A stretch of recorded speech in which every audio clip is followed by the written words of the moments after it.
మహారాజు విక్రమార్కుడు బేతాళుడికి తన భుజంపై పుంచుకొని అడవి మధ్యలో నడుస్తున్నాడు.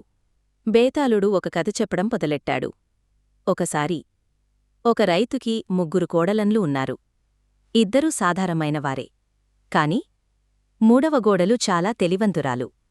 ఒకరోజు రైతు, ఇంట్లో నీళ్లు లేవు. ఎంత తెలివైనవాళ్లు నీళ్లు తీసుకురావారో చూస్తాను అన్నాడు. మొదటి కోడలు ఒక చిన్న కుండను తీసుకొచ్చి కొంచెం నీళ్లు తెచ్చింది.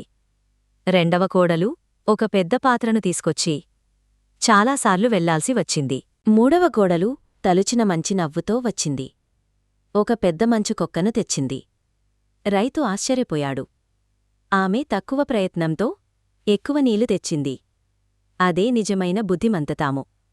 తర్వాత బేతాళుడు విక్రముణ్ణి అడిగాడు, వాళ్ళిద్దరిలో అందరికంటే తెలివైనవారెవరు? రాజు విక్రముడు జవాబిచ్చాడు, మూడవవాళ్లు. ఆమె తనకు బుద్ధిని వాడించి పనిచేసింది. స్మార్ట్ వర్క్తోనే ఎక్కువ ఫలితాలు వచ్చాయి. బేతాళుడు నవ్వుతో అన్నాడు, ఓహో, మహారాజు విక్రమార్క, మీరు మళ్ళీ మాట్లాడారు. ఇప్పుడు నేను ఎగిరిపోవాలసిందే అని చెప్పి బేతాళుడు ఆకాశంలోకి ఎగిరిపోయాడు. చిన్ని మిత్రులారా, ఈ వీడియో మీకు నచ్చితే లైక్ చెయ్యండి, మీకు నవ్వొస్తే షేర్ చెయ్యండి. మరిన్ని చూడాలనుకుంటే ఇప్పుడే సబ్స్క్రైబ్ చెయ్యండి.